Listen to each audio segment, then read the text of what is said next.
Boa, rapaziada, tudo certinho aí, senhoras e senhores? Na manhã do gato, tudo bom? Bom? Bom, vamos lá então.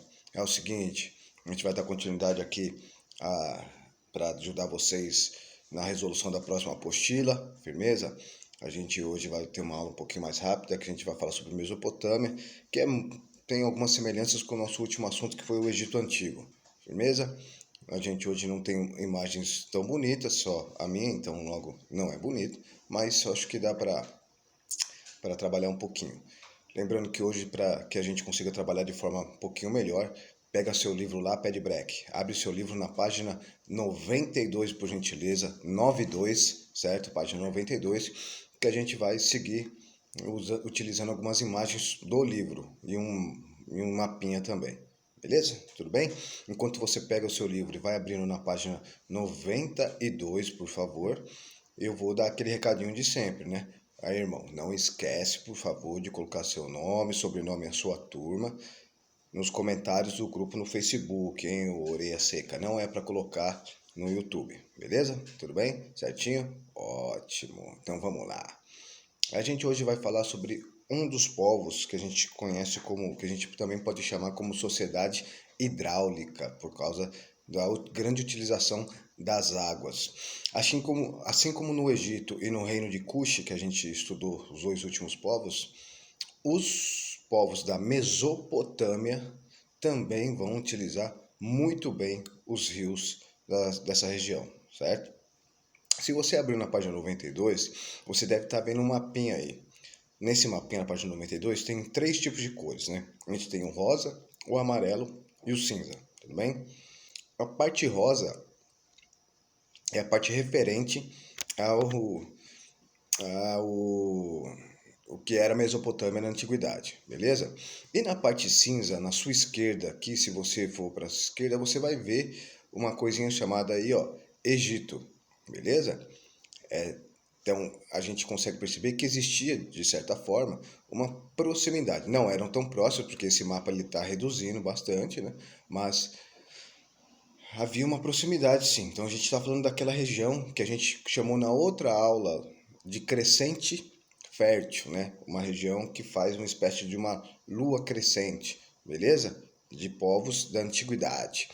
E a gente vai começar a falar agora dos povos da Mesopotâmia, mas antes de entender por que, como eles viviam, né, e o porquê que a gente estuda esses povos, a gente precisa entender o porquê dessa denominação, por que eles receberam esse nome, Mesopotâmia. Beleza? Se você olhar o seu mapinha da página 92, na parte rosa, você vai ver que existem dois risquinhos, beleza? Azulado. E esses dois risquinhos, você tem o nome desses rios. Se você prestar um pouquinho de atenção, você tem em cima o rio Tigre e embaixo o rio Eufrates. São dois rios extremamente importantes para esses povos que se instalaram ali. Na verdade é o seguinte, é uma região, essa parte amarela que vocês estão vendo aí, é uma região bastante seca, não é uma região que tem abundância de água. Putz, que nada. Assim como no Egito, existem vários pequenos desertos ali.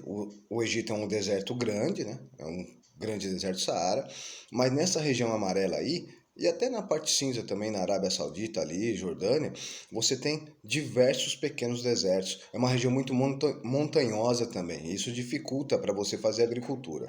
Por isso, os povos buscavam qualquer região que desse uma oportunidade a mais para que eles sobrevivessem. E é óbvio, a gente conversou sobre isso. Qual é o tipo de situação geográfica que possibilita uma sobrevivência maior? É você ficar perto de rios, água doce, beleza?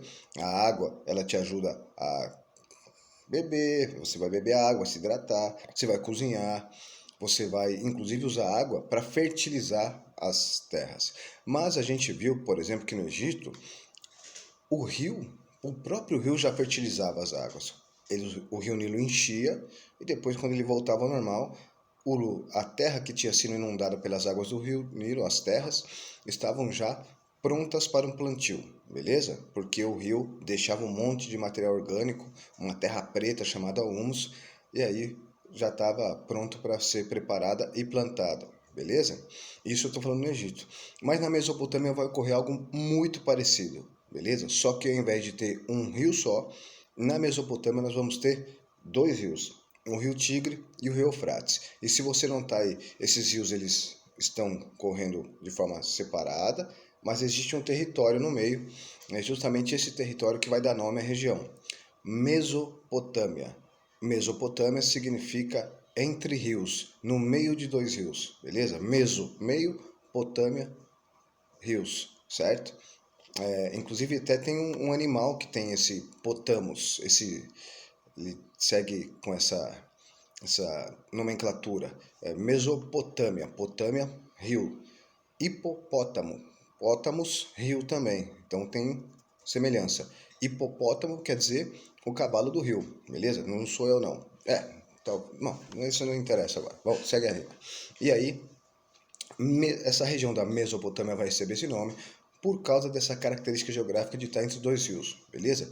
E é óbvio, né? Se a gente falou que a Mesopotâmia tem dois rios no meio de uma região que não é muito regada por rios ou por águas doces que facilitam a agricultura, essa região vai atrair muitos povos, e é isso que vai ocorrer. Nós temos muitos povos que vão se dirigir para lá, mas alguns povos se destacam na antiguidade. Sumérios, o povo sumério, o povo acádio, o povo dos amoritas, os assírios e os caldeus, beleza? Então, sumérios, acádios, amoritas, assírios e caldeus são os povos principais, né? Tem babilônicos, tem outros povos, mas a gente vai falar só, né, sobre esses 5 para não ficar falando aqui um monte de nome. São os povos que vão comandar, que vão liderar, que vão governar essa região durante um período, beleza? Cada um, claro, na sua época. Aí você pode estar se perguntando, professor, eu vou ter que gravar esses nomes? Não, nem pensar. Você não é lista telefônica para ficar gravando nome, firmeza? Fique tranquilo, você não vai precisar gravar nome nem data de nada. Isso não é história, beleza? Bom, a questão é, se eles estão ali, em uma região desértica, e esses rios vão ajudá-los a sobreviver, é óbvio, então, que esses rios também têm uma característica muito parecida com o que o Rio Nilo tinha. Tanto o Rio Tigre quanto o Rio Eufrates tinham cheias. Eles também enchiam durante 3 meses, eles aumentavam seu volume de água, beleza? As chuvas aumentavam e aí levavam essas águas para os rios. Os rios Tigre e Eufrates enchiam com as águas da chuva e aí eles inundavam as terras, deixando um monte de material orgânico, aquela terra preta, e quando o rio voltava, os rios voltavam ao seu tamanho normal, a terra estava cheia de humus, pronta para ser preparada e plantar nela, firmeza?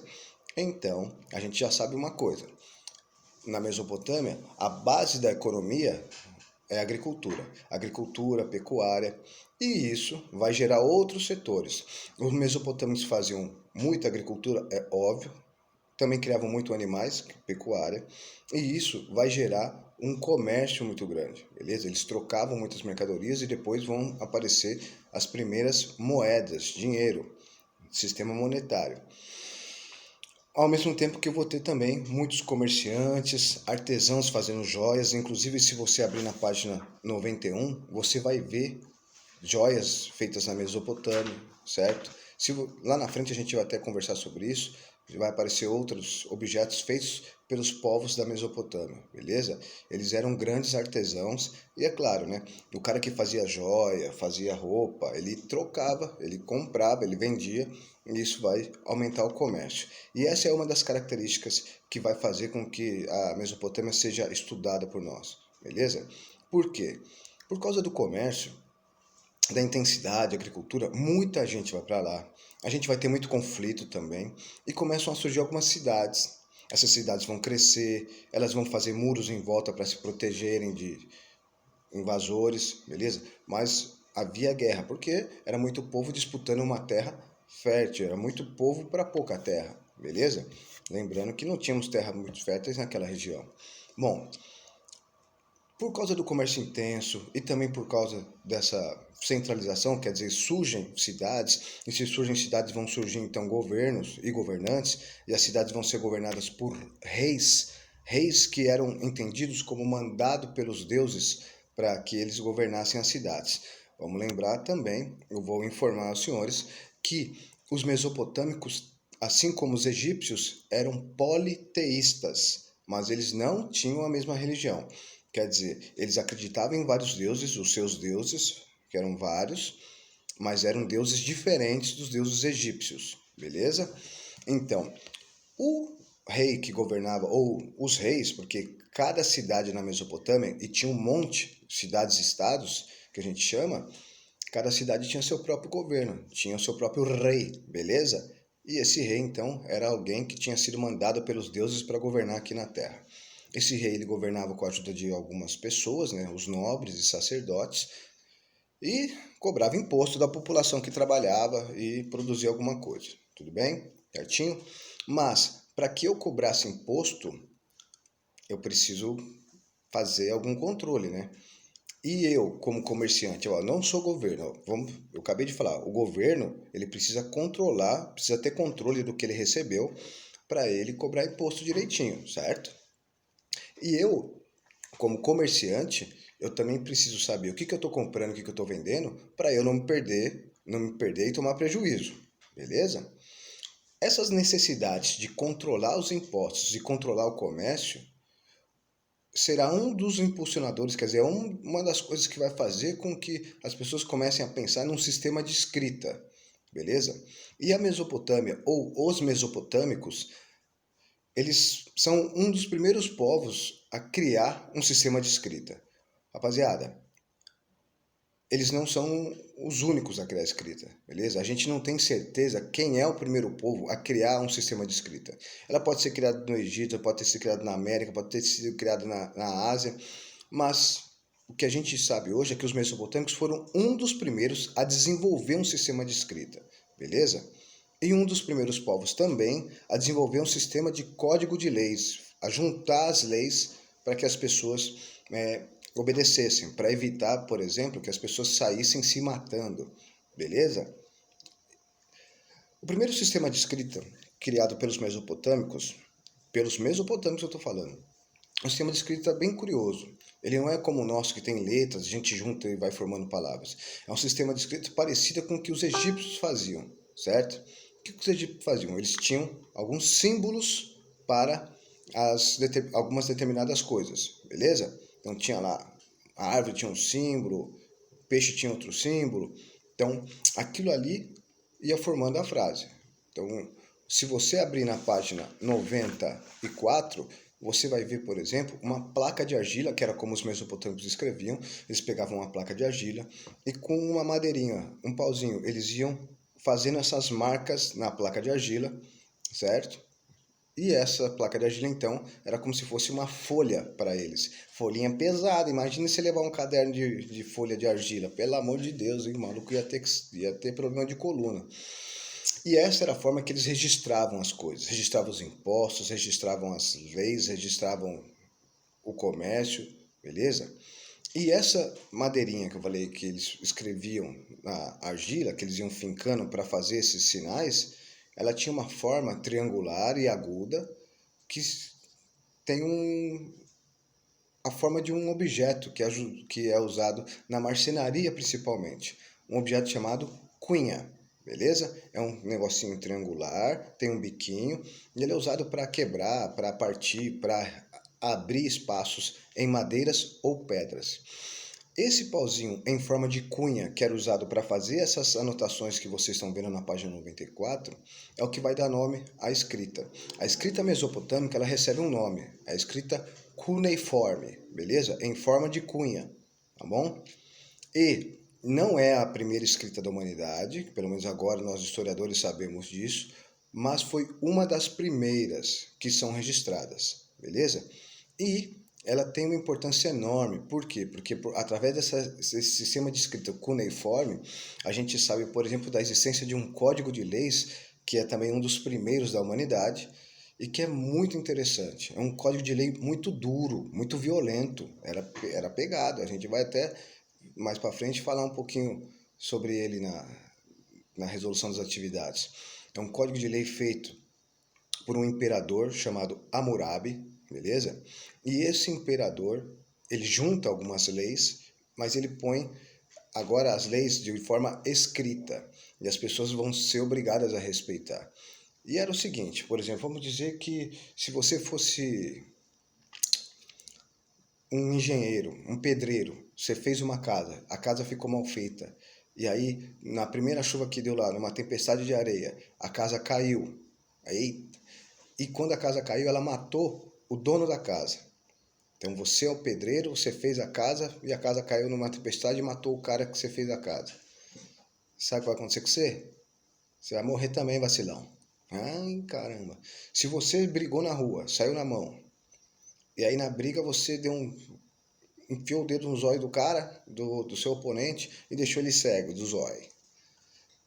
Sabe o que vai acontecer com você? O cara que você cegou o olho vai ter o direito de te cegar também. Se por acaso nessa briga você arrancou o dente do seu oponente, sabe o que vai acontecer? Você também vai ter o seu dente arrancado. Por isso que esse código é entendido, essas leis são conhecidas na história como aquelas leis do olho por olho e dente por dente, beleza? Era um código muito duro, muito punitivo. Então, se um médico, por exemplo, fosse tratar um paciente e não conseguisse salvar o paciente morresse, esse médico ele provavelmente teria as mãos cortadas para que ele nunca mais matasse ninguém, já que ele não era competente para salvar as pessoas. Muito duro, isso é um absurdo, beleza? Esse código é um dos primeiros. Então, os mesopotâmicos são estudados por nós por esses dois motivos, principalmente: desenvolvimento da escrita e desenvolvimento do código de leis, beleza? Mas não é só isso, porque na página 93, se você der uma olhada, abre aí na página 93, por gentileza. Você está vendo uma construção mesopotâmica. E os mesopotâmicos também desenvolveram bastante engenharia para fazer esses templos enormes que eles chamavam de zigurates. Então, esses templos religiosos feitos pelos mesopotâmicos para adorar os seus deuses e observar os céus eram chamados de zigurates, beleza? Esses zigurates, para serem construídos, eles vão precisar ter uma engenharia bem desenvolvida, é óbvio. E para desenvolver engenharia, irmão, eu preciso do quê? De cálculo, matemática, e os mesopotâmicos também vão desenvolver bastante, beleza?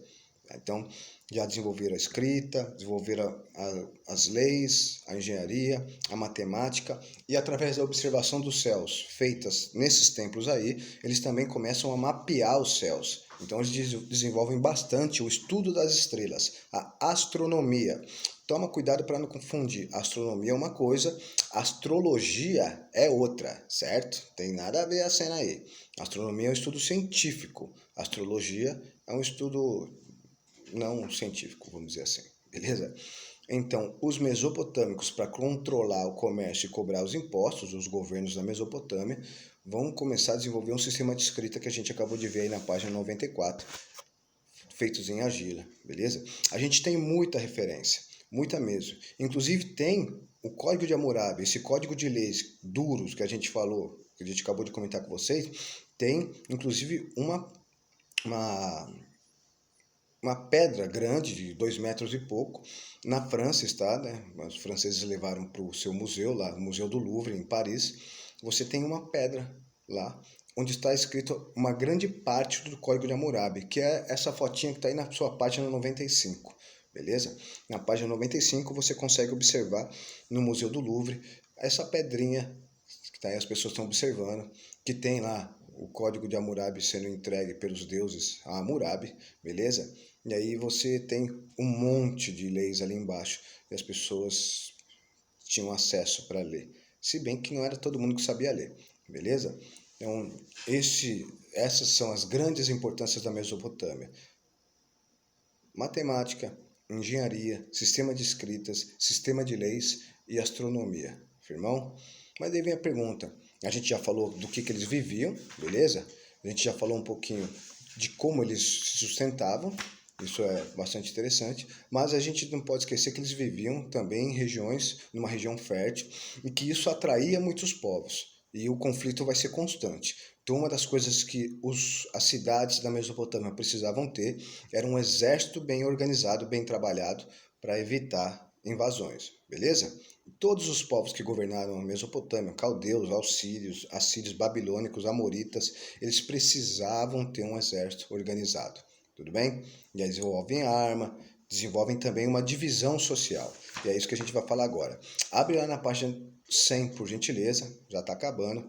Na página 100, você vai ver como que era a divisão social na Mesopotâmia. Isso quer dizer o quê? Que não era todo mundo igual. Havia uma diferenciação, havia uma desigualdade, havia também uma diferença de obrigações. Então, em cima dessa pirâmide, na página 100, você está vendo lá o rei, que era o mano que governava tudo, beleza? Alguns reis, eles eram mais, digamos, concentravam mais o poder, eles mandavam mais. Outros reis nem tanto, eles deixavam as coisas mais livres. Mas todos os reis, teoricamente, eram a autoridade máxima e eram ajudados pelos sacerdotes, os nobres e militares, que é a camada embaixo, beleza? Os nobres eram os caras que ajudavam no governo e a cobrar impostos. Os sacerdotes eram os caras que ajudavam na questão da religião, beleza? A organizar a religiosidade, a fazer cultos religiosos, ótimo. Os militares, sem novidade, né? Eram os caras do exército que ajudavam a defender o território ou conquistar outros territórios, tudo bem?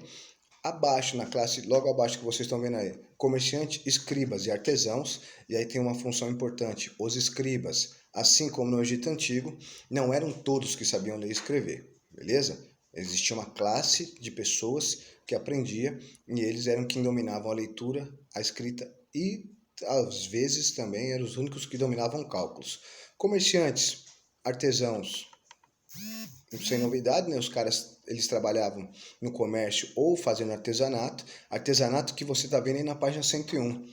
Essas duas imagens são de peças feitas na Mesopotâmia, provavelmente por algum artesão que gostava de trabalhar no sistema de joias, beleza?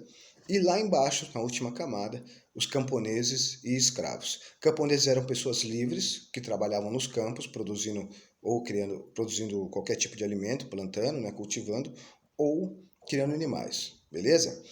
E eles pagavam impostos para o governo. Escravos na Mesopotâmia, você só podia ser se você estivesse devendo para alguém muita coisa e não conseguisse pagar. Aí você era escravizado para pagar sua dívida e depois que você pagasse sua dívida você era libertado. Acontecia assim.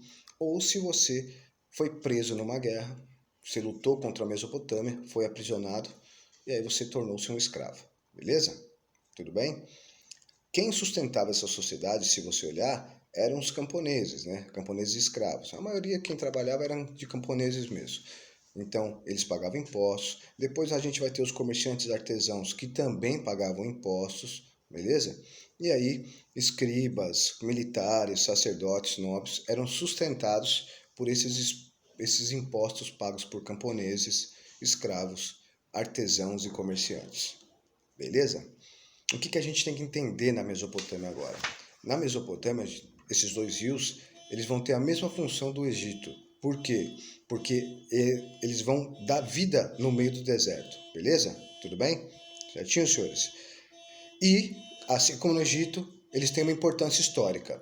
Enquanto no Egito a medicina foi desenvolvida através da mumificação e você também tem uma rapaziada desenvolvendo engenharia, matemática, na Mesopotâmia você também tem um desenvolvimento de várias coisas. E é por isso que a gente por isso que a gente estuda os mesopotâmicos, beleza? Porque eles têm uma importância para nós. Ainda que não seja o mesmo sistema de escrita, foram um dos primeiros a desenvolver, já começam a pensar num sistema de anotação e de controle, beleza?